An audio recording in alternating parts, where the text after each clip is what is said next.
Before I came to Chongqing, I asked my Chinese friends what to do in the city.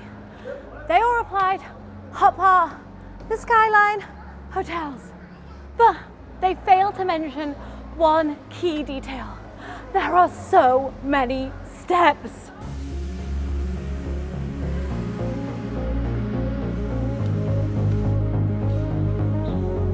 But thankfully, after 24 hours of stumbling around like a fool, I started to notice some more convenient ways to get around.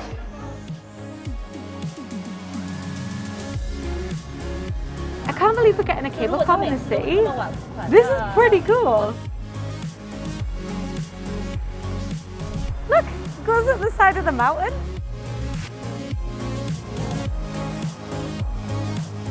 Oh my God, is that a monorail? Are we gonna go in the air? It goes through the building.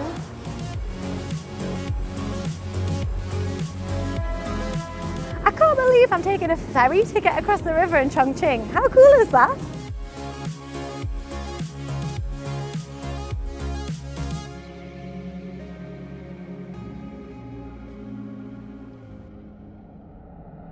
Hi, I'm Nico and welcome back to my channel. I'm in the city of Chongqing right now, which is very, very different to my adopted hometown of Beijing.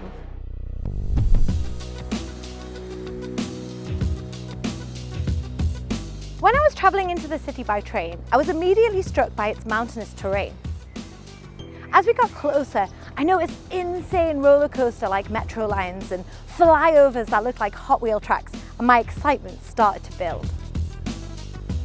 I spent the first day exploring by foot, which was great at first, even if we did get a bit lost.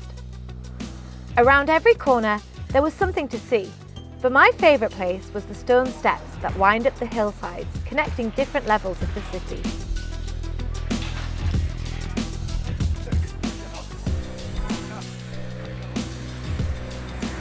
But after an hour or two of walking around, I was knackered. If I was in Beijing, then I would have just jumped on a shared bike, but I didn't see any, or any scooters on the road for that matter. I guess it's simply just too hilly. But luckily, with the help of my guide, I found a solution.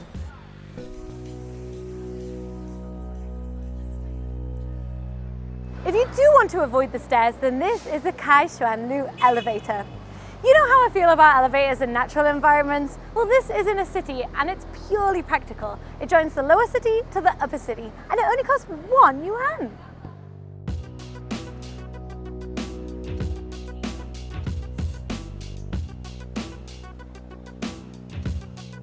That's not the only way to get between the two levels of Chongqing.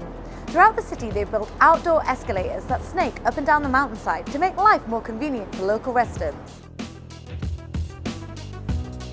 As someone who doesn't like taking the stairs, I'm appreciating the chance to save some energy for the next stop on our infrastructure tour, which is something that I've been dreaming about for years.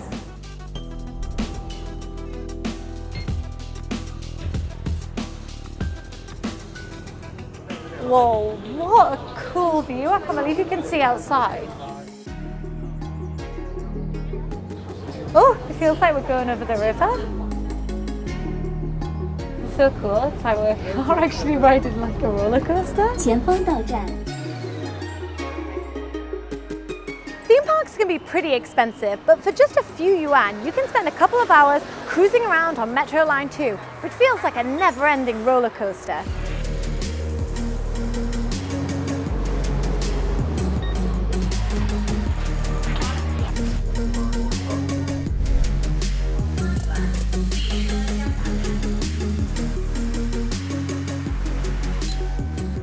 In most cities, the metro is just a functional way of getting around. And whilst the city planners have fulfilled this need in the mountainous terrain, this feels more like a sightseeing tour than a commuter train.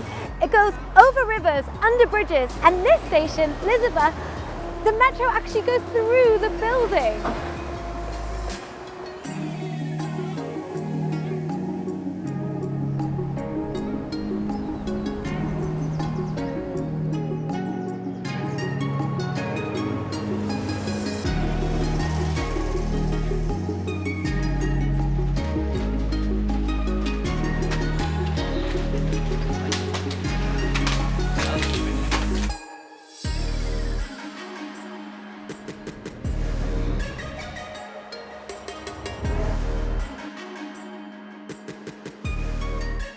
Every corner of the city is interesting, and we've often found ourselves taking one too many B-roll shots and running a little bit behind schedule.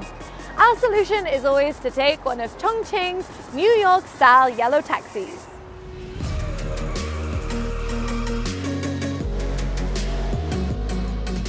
Of course, you're not going anywhere in a hurry in Chongqing because there isn't a straight road in sight. But I'm pretty impressed by my taxi driver's skills as he navigates the tangled up network of roads that crisscross the mountain.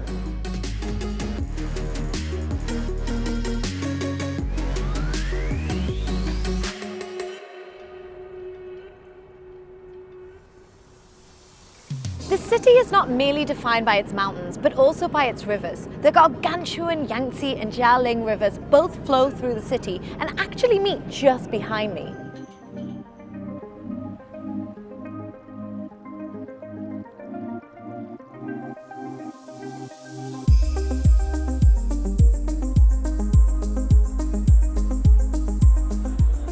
As we witnessed during our metro ride, the city planners of Chongqing have really embraced its geographical features, and there are multiple bridges and metro lines that go from one side to the other. But there's also a more novel way to get across.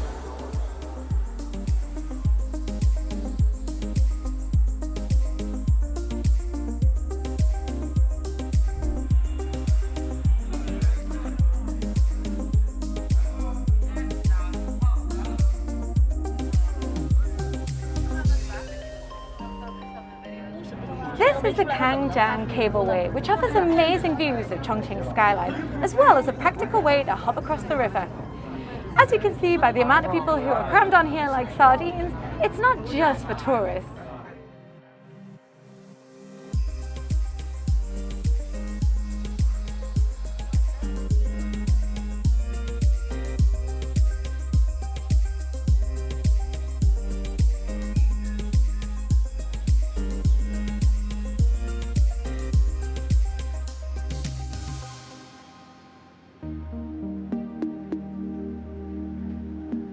The cable car was awesome and whisked us across the river in no time at all. But for those locals who want a more slower, relaxing way to cross the river, then the default choice is taking the ferry across. Or at least it was. At one time, hundreds of thousands of people would cross the river by ferry every single day. But in the last 4 decades, a whopping 29 bridges have been constructed, leading to the gradual decline of the ferry lines as part of the public transport system.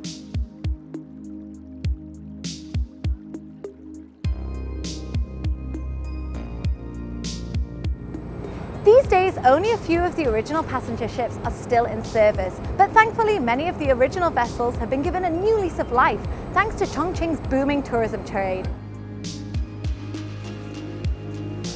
From the water, you can take in the best of Chongqing, the lights, the scenery, even the local life.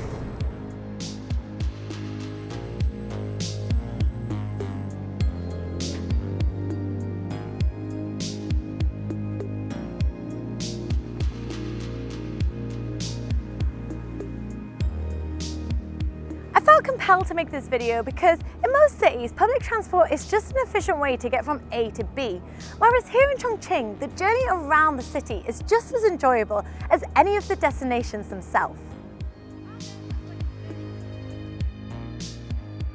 I hope you enjoyed seeing how the city embraced rather than rejected its mountainous terrain. It just goes to show that something that could be viewed as problematic to some can be an inspiration to others, shaping a unique way of daily life that I haven't witnessed elsewhere. Thanks to Chongqing for helping to show us around this incredibly built 3D city and helping us not to get lost in the process. Hope you enjoyed this video. Give me a big thumbs up if you did. Don't forget to subscribe to my channel and check out my Patreon. I'll see you next time.